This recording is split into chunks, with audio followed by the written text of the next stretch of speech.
पिछले कुछ दिनों से एनडीटीवी और जी एंटरटेनमेंट इन दोनों के शेयर प्राइस में काफ़ी ज़्यादा उतार चढ़ाव देखने मिले।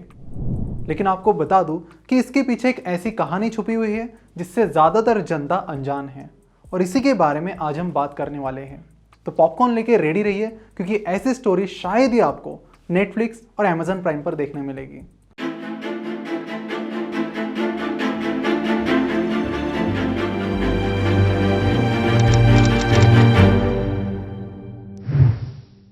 नमस्कार, मैं प्रसाद आपका आज के इस वीडियो में स्वागत करता हूँ।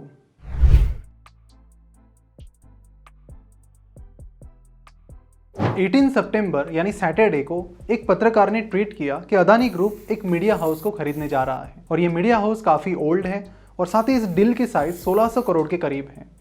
उन्होंने ये भी बताया बड़े कॉन्फिडेंटली कि ये डील लंदन में साइन होगी। उन्होंने कुछ कॉन्फिडेंट वर्ड भी यहाँ पर यूज़ किया, जैसे कि विल बी, जिससे लोगों को भी कॉन्फिडेंस आ गया कि सही में ये डील होने जा रही है। जिसमें यह भी बताया गया कि जो पर्सन इस मीडिया हाउस को हेड कर रहा है उनको कुछ केसेस से छोड़ दिया जाएगा। साथ ही इस मीडिया हाउस ने अदानी ग्रुप को टाइम टू टाइम अटैक किया है। तो इन सारी चीज़ों से लोगों को एक ही हिंट मिली, और वो थी एनडीटीवी, क्योंकि एनडीटीवी ने लगातार अदानी ग्रुप को क्रिटिसाइज भी किया है। साथ ही एनडीटीवी के जो प्रमोटर्स हैं उन पर कई सारी केसेस भी चल रही है। 2017 में क्वांटम सिक्योरिटीज प्राइवेट लिमिटेड ने एनडीटीवी के पास एक कंप्लेंट फाइल की, जिसमें उन्होंने बताया कि एनडीटीवी ने कुछ लोन अग्रीमेंट्स शेयर होल्डर से छुपाए हैं। हालांकि क्वांटम सिक्योरिटीज भी यहाँ पर एनडीटीवी के एक शेयर होल्डर थी। फिर सेबी ने इस पर इंक्वायरी शुरू की। इंक्वायरी में उन्हें पता चला कि सही में लोन अग्रीमेंट्स छुपाए गए हैं।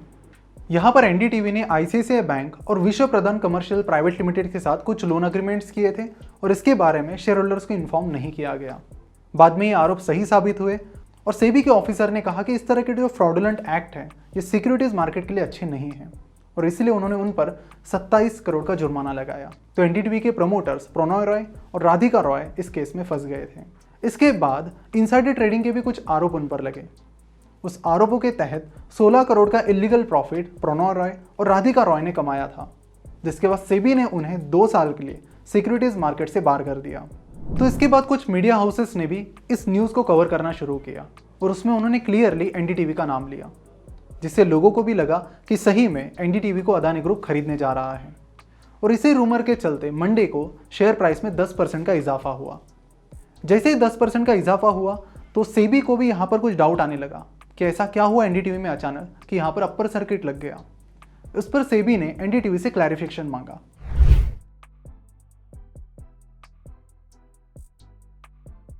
क्योंकि देखो, कोई भी इंपॉर्टेंट इंफॉर्मेशन जिससे शेयर प्राइस इंपैक्ट हो सकती है, वो चीज़ कंपनी को पहले स्टॉक एक्सचेंजेस को बतानी होती है। अगर कंपनी ऐसा नहीं करती है तो एक बहुत बड़ा वायलेशन है, और कंपनी को इसमें कई बार जुर्माना भी पे करना होता है। इस क्लैरिफिकेशन का जवाब देते हुए एनडीटीवी ने कहा कि ना ही हमारी अदानी ग्रुप के साथ कोई बातचीत चल रही है, और ना ही हम अपना कुछ स्टेक बेचना चाहते हैं। इस क्लैरिफिकेशन के बाद भी दूसरे दिन अगेन शेयर प्राइस 10% से बढ़ गई, और अगेन उसके बाद भी शेयर प्राइस इसी तरह से बढ़ने लगी। यानी कुल 4-5 दिनों में ही शेयर प्राइस 35% से बढ़ी, यानी 72 रुपीज़ से वो 102 रुपीज़ पर आ गई। जहां पर कई सारे सवाल उठने लगे कि कंपनी के फाइनेंशियल्स वीक हैं, और अदानी ग्रुप वाली जो न्यूज़ है वो भी यहाँ पर झूठी निकली है। तो फिर शेयर प्राइस कैसे बढ़ रही है, इसे समझने के लिए एक नज़र हम एनडीटीवी के फाइनेंशियल्स पर डालते हैं, और उसके लिए हम टिकर टेप को इस्तेमाल करेंगे। यहाँ पर आप देख सकते हो कि साल 2012 में एनडीटीवी का रेवेन्यू 506 करोड़ था, और उसके बाद रेवेन्यू बढ़ने के बजाय कम होता चला गया, और फाइनेंशियल ईयर 2021 तक वो 407 करोड़ पर आ गया। यानी पिछले 8-9 सालों में कंपनी की जो ग्रोथ है वो नेगेटिव है। वही कंपनी के नेट प्रॉफिट की बात करें तो वो भी यहाँ पर बहुत ज़्यादा इनकंसिस्टेंट है।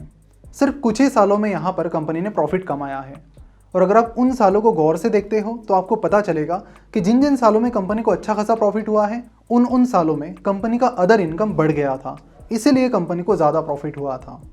तो फाइनेंशियल एंगल से यहाँ पर कंपनी के फंडामेंटल्स कुछ खास नज़र नहीं आ रहे हैं, और ये चीज़ लोगों को भी अच्छे से पता थी, और इसीलिए एनडीटीवी ने पिछले 10 साल में 0% रिटर्न दिया है, क्योंकि फाइनेंशियल कोई भी ग्रोथ यहाँ पर नहीं हुई है। तो डिटेल एनालिसिस करने के लिए जरूर टिकर टेप को चेकआउट कीजिए, नीचे डिस्क्रिप्शन में दी गई लिंक पर क्लिक करके। अब यहाँ पर जी की स्टोरी को जानने से पहले आपको बता दूं कि कई सारे मीडिया हाउसेस ने ये स्टोरी कवर की, और सिर्फ ये कहा कि कुछ रिपोर्ट्स के अनुसार। लेकिन यहाँ पर इस डील के बारे में ना अदानी ग्रुप ने कोई बात की थी, ना ही एनडीटीवी ने कोई बात की थी। बात कहीं और ही शुरू हुई और कहीं और जाकर खत्म हुई।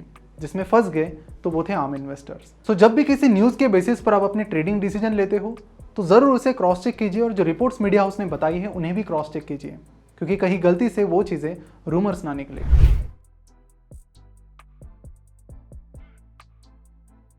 14 सितंबर को मिस्टर राकेश झुनझुनवाला ने जी एंटरटेनमेंट में एंट्री ली। 220 रुपए की प्राइस पर उन्होंने जी एंटरटेनमेंट के शेयर्स खरीद लिए।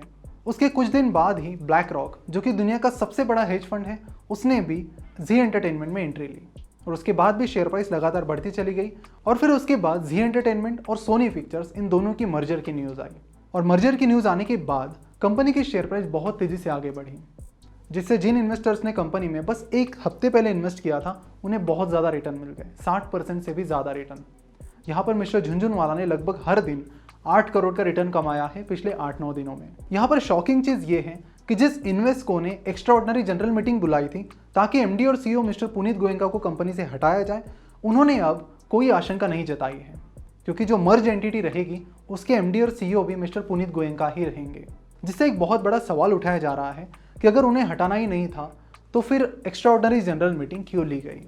अब दूसरा सवाल यह आता है कि मिस्टर पुनीत गोयनका को हटाने की बातें यहाँ पर क्यों चल रही थी।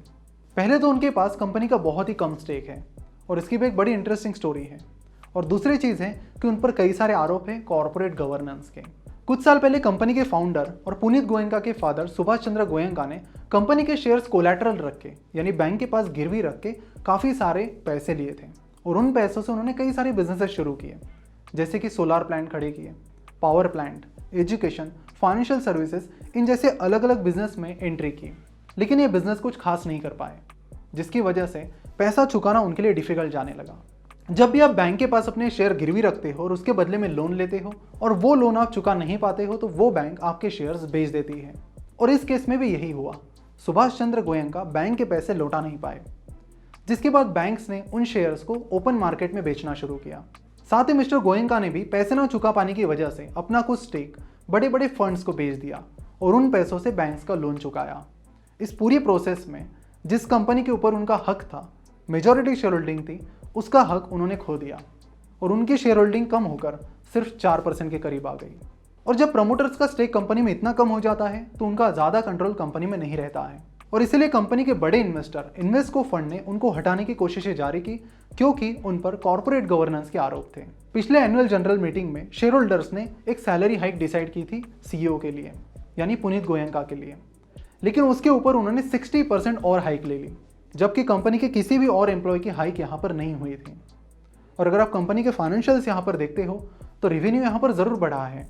पिछले 7-8 साल में वो 3000 करोड़ से 8000 करोड़ पर आ गया है, लेकिन अगर आप प्रॉफिट की बात करेंगे तो प्रॉफिट में कुछ भी खास ग्रोथ यहाँ पर नहीं। हालांकि यहाँ पर कंपनी का जो मार्केट शेयर है वो 10% से 20% ज़रूर हुआ है, लेकिन उससे कंपनी के फाइनेंशियल्स को कुछ खास फायदा नहीं मिला है। तो कंक्लूजन में एक इंपॉर्टेंट चीज़ आपको बता दूँ कि हमेशा कंपनी के मैनेजमेंट पर काफ़ी फोकस रखिए, क्योंकि जी एंटरटेनमेंट की अब तक की स्टोरी कुछ खास नहीं रही है, क्योंकि इनके जो बोर्ड रूम हैं इनमें लगातार कुछ ना कुछ टसल होती रहती है और इसी के चलते ये चर्चाओं में भी रहते हैं।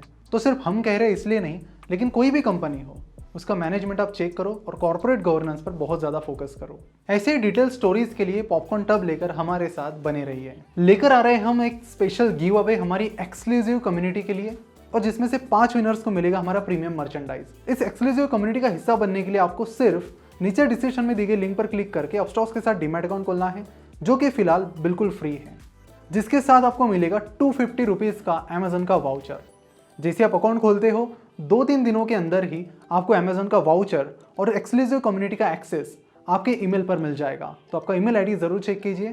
Thank you so much. और हाँ, विनर की अनाउंसमेंट हम नेक्स्ट वीक करने वाले हैं, सो स्टे ट्यून्ड।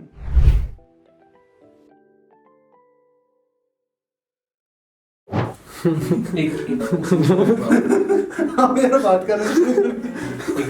वो आप बोले ना कि कैलिब्रेशन दिया कि हाँ नहीं बताओ, सीधा रोको बोलो ना। सीधा रोको बोलो। हाँ फिर क्या, गलत है तो क्या मतलब है इसका?